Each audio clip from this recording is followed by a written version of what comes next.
Now, if you listen to the propaganda coming out of the mainstream media, especially in Scotland, you might think that the SNP are on the side of people in Scotland and the SNP are truly accountable to the public. But actually, in reality, there's so many examples of hypocrisy that we've exposed over the last few years on this channel. This one is interesting.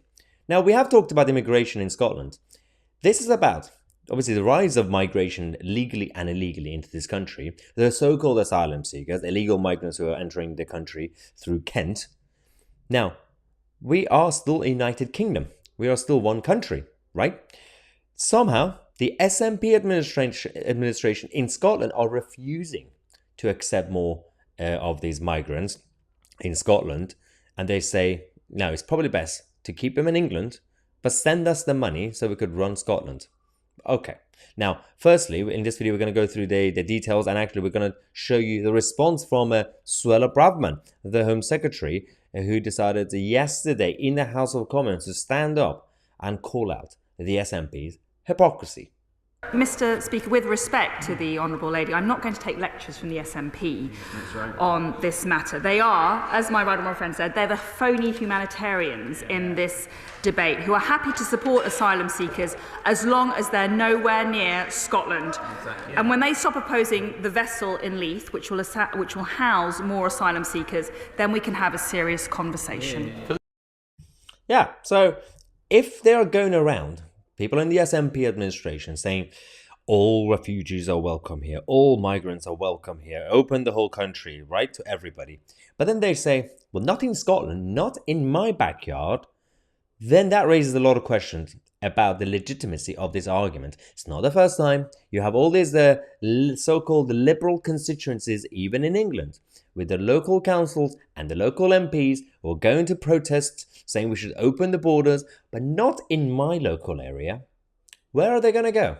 I think it's time for us to take the approach of the Republicans in the United States, where they're sending the migrants coming from Mexico to the Democrats' local areas and the constituencies. I think it's time for them to see how it is that we are still surviving just about as a country. So the SNP has been accused of hypocrisy on asylum issues after it emerged that Scotland is taking in nowhere near its fair share of migrants. Now, official figures just came out that showed that out of 112,294 asylum seekers in the UK, only 5,086 of them have been housed in Scotland. And that was mainly because the Home Office and Downing Street and using the centralised mechanism basically just sent them to Scotland. The rest of them, the Scottish government have been completely blocking. Now, that figure is only 4.5% of the total migration, well, in terms of the illegal migrants coming in, the asylum seekers, and those who are taking advantage of the system as well. Now, meaning that Scotland accepts less than its 8.1% of the UK population that would suggest. So it is interesting that right now, there's also a massive movement from various local areas across the United Kingdom to block the housing of migrants. And we know that because it's the fault of the Home Office and this government who do not tackle this issue properly, and they're not having a conversation about our membership of the ECHR, which is the fundamental problem with this whole issue. So there is a big problem. We know that there will be local people from different parts of the country who are not going to be happy about the local hotels being taken over, or a local military site, or some sort of barge or ship or whatever. But the issue with the Scottish government is on a whole different level. It's about hypocrisy. This is on the website of the SNP. Official policy of the SNP and migration. This is what it says. Scotland needs an immigration policy suited to our specific circumstances and needs. Scotland needs people to want to work here in our businesses and our universities and public services. The current UK one-size-fits-all approach to immigration is failing Scotland. Hang on. So I'm pretty sure the official position of the SNP is also that the UK government is a bit of a fascist and they're not letting in migrants. Now, in this paragraph, they're saying that the UK government are bringing a lot of migrants and it's one size fits for all, and that doesn't really work. There's no logic behind this. All right. UK immigration policies do not take into account Scotland's unique circumstances, and they are harmful to our communities and future prosperity. Tory immigration proposals will be disastrous for Scotland. They will send our working age population into decline, threaten tax revenues, and cause serious staffing shortages in our NHS, care services, and key sectors, and everything else. Hang on.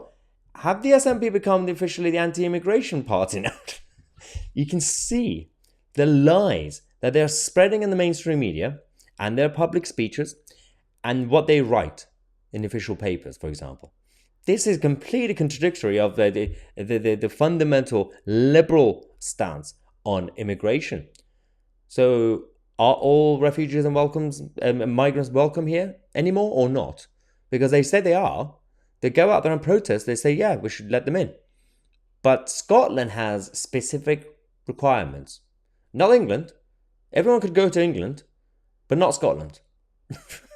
Really? Are you kidding me with this? Okay.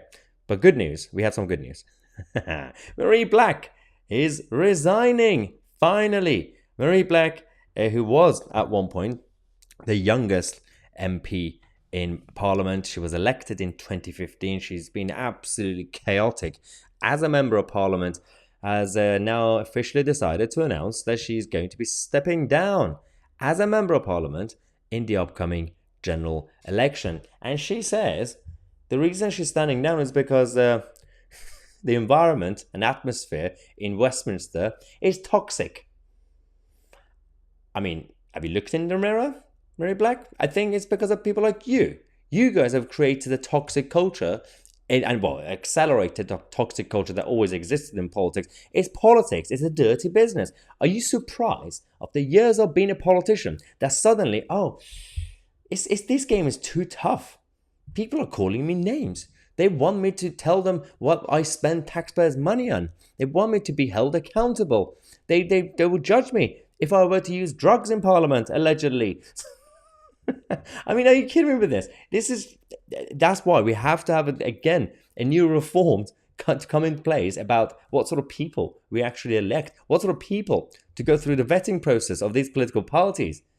I don't want people who don't have any appetite apart from, some sort of illusion of power and control and whatever they think they have when they become MPs, or the gravy train to take advantage of. We need people who are serious about issues in this country, who actually want to help the country, rather than run away when things get tough or just take advantage of people and the electorate when they're having a good time. Anyway, that was the latest update on the SNP's hypocrisy. It's a good theme on the channel. We're going to come back in half an hour with more updates for you guys. I'm Mahyar Tousi, and we are the media.